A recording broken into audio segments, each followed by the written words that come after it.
రాజ్యసభ సభ్యుడిగా ఎన్నికైన అనిల్ కుమార్ యాదవ్ తన అనుచరులతో కలిసి హైదరాబాద్ లో భారీ ర్యాలీ నిర్వహించారు. ఆదర్శ్ నగర్ లోని న్యూ ఎమ్మెల్యే క్వార్టర్స్ నుంచి గాంధీ భవన్ వరకు భారీ ర్యాలీ చేపట్టారు. ఆదర్శ్ నగర్ నుంచి నేరుగా గన్ పార్క్ లోని అమరవీరుల స్థూపానికి వెళ్లి నివాళులర్పించారు అనిల్ కుమార్ యాదవ్. కార్యక్రమంలో ఆయన తండ్రి అంజన్ కుమార్ యాదవ్ పాల్గొన్నారు. బీసీ బిడ్డను పెద్దల సభకు పంపిస్తున్న సోనియా గాంధీకి ధన్యవాదాలు తెలిపారు అనిల్ యాదవ్. ఇది బీసీలకు దక్కిన గౌరవం అన్నారు. చిన్న వయసులో ఇంత పెద్ద హోదా ఇచ్చినందుకు రుణపడి ఉంటానన్నారు.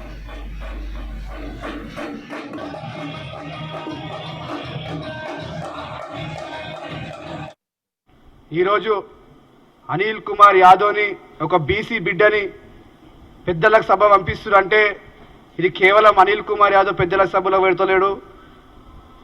బీసీ కులంలో ఉన్న ప్రతి ఒక్క యువకుడికి ఈరోజు పెద్దల సభలో అవకాశం కల్పించిందని కూడా ఈ వేదిక నుంచి నేను మా కాంగ్రెస్ నాయకులందరికీ కూడా కృతజ్ఞతలు తెలియజేస్తున్నాను. ఇది నాకు ఒక పెద్ద బాధ్యత ఈరోజు కాంగ్రెస్ పార్టీ ఇచ్చింది.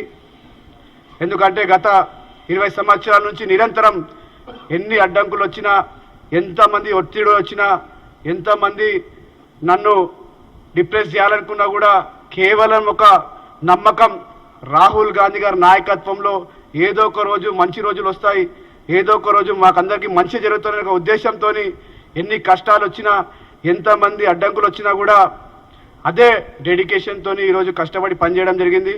ఈరోజు నేను నిజంగా కూడా మాటలలో చెప్పలేను. ఎందుకంటే ఇది నాకు చాలా చిన్న వయసులో ఇంత పెద్ద అవకాశం ఇచ్చినందుకు నేను మరొకసారి మా నాయకురాలు సోనియా గాంధీ గారికి, రాహుల్ గాంధీ గారికి, ఖర్గే గారికి, కేసీ వేణుగోపాల్ గారికి, ముఖ్యంగా రేవంత్ అన్న గారికి, రాష్ట్ర నాయకత్వం అందరికీ కూడా, మరి నాతో పాటు ప్రతి అడుగులో నన్ను ఎంకరేజ్ చేస్తున్న అన్న ఫహీం ఖురేషీ భాయ్ గారికి, ఎందుకంటే ఎన్నో సందర్భాలు ఎన్నో సమస్యలు వచ్చినా కూడా మేమందరం డిస్కస్ చేసి యువజన కాంగ్రెస్ ఏ విధంగా ముందుకు తీసుకెళ్లాలి, కార్యకర్తలను ఏ విధంగా సపోర్ట్ చేయాలి, మేమందరం కూడా అనేక సందర్భాలలో రాష్ట్రంలో ఏ వైపు పోయినా, ఏ కార్యకర్తకు ఏ ప్రాబ్లం వచ్చినా కూడా ఆ ప్రాబ్లంని మా ప్రాబ్లంలో చూసుకొని వాళ్ళందరికీ నిలబడి వాళ్ళందరికీ సహాయపడే విధంగా కాంగ్రెస్ పార్టీ యువజన కాంగ్రెస్లో పనిచేసినాం కనుక ఇది నిజంగా కూడా దేశ చరిత్రలోనే నాకు మొత్తం దేశ కన్యాకుమారి నుంచి కాశ్మీర్ వరకు ఎంతో మంది నా సోదరులు, యువజన కాంగ్రెస్లో పనిచేసిన నా సోదరులు,